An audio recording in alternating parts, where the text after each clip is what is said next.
जैसे जिंदगी के सारे दरवाजे उसके लिए बंद हो चुके हैं। बीमारी ने उसे तोड़ दिया था और अपनों की बेरुखी ने उसका दिल जख्मी कर दिया था।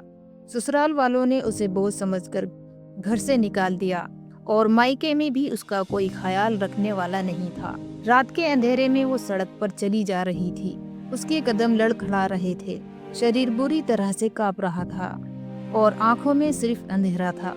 उसे नहीं पता था कि वो कहाँ जा रही है, लेकिन अचानक उसकी नज़र एक अजीब से दरवाजे पर पड़ गई। दवाखाने का दरवाज़ा लकड़ी का था, जिस पर सुनहरे अक्षरों में लिखा था, शिफा खाना ए रहमत।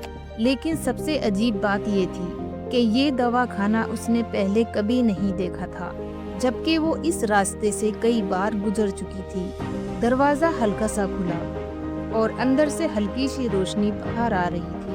जैसे ही वो अंदर गई, उसे एक अजीब सा सुकून महसूस हुआ। ये कोई आम दवाखाना नहीं था।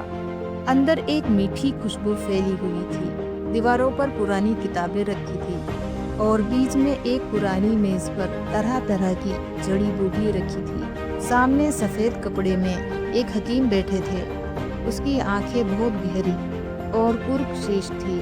उसके चेहरे पर एक अजीब सा नूर था और मुस्कान ऐसी थी जैसे वो सदियों से हर दर्द का इलाज जानता हो। तुम बैठो, मैं तुम्हारी बीमारी का हल निकालता हूँ। उसकी आवाज़ में इतनी कशिश थी कि आयशा को लगा जैसे वो हर दर्द का मरहम है। वो चुपचाप बैठ गई। हकीम ने एक शीशी निकाली जिसमें कोई नीला सा लिक्विड था जो हल्की रोशनी फैला रहा था। ये दवा लो, 3 दिन में तुम्हारी बीमारी खत्म हो जाएगी। आयशा ने शीशी को गौर से देखा, मगर जैसे ही उसने दवा पी, उसे ऐसा महसूस हुआ जैसे वो किसी और दुनिया में चली गई हो। अचानक दवाखाने की दीवारें हल्की पड़ने लगी और आयशा ने खुद को एक घने जंगल में पाया।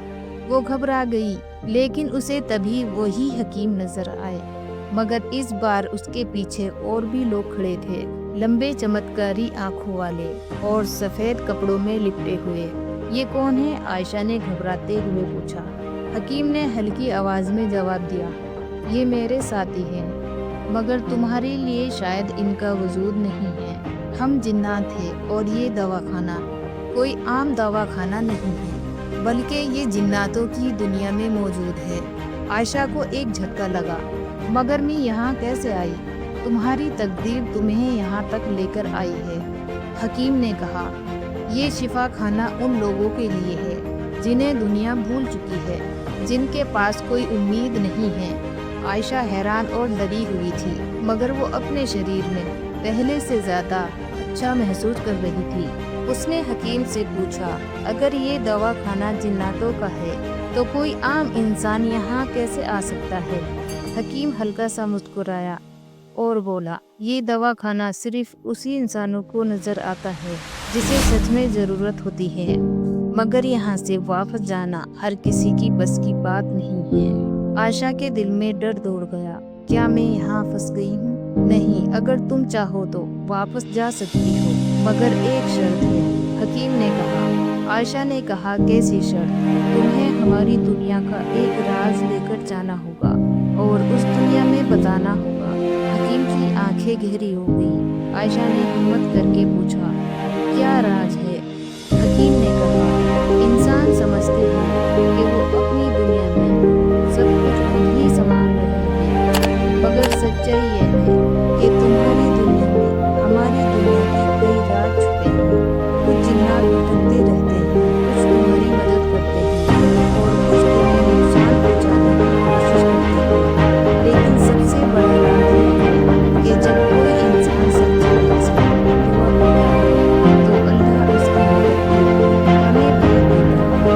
आयशा ने हैरानी से पूछा, क्या बात ऐसा है? हकीम मुस्कुराया और कहा, तुम्हें लगता है कि तुम यहाँ पर अकेली हो?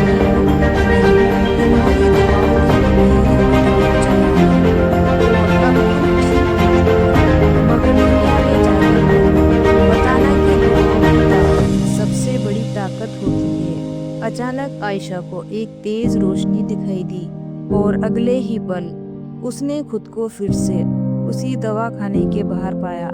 वही रात, वही सड़क, مگر اس کے اندر سب کچھ بدل چکا تھا۔ اس کی بیماری ختم ہو چکی تھی، شریر میں ایک نئی طاقت تھی اور دل میں ایک نیا حوصلہ۔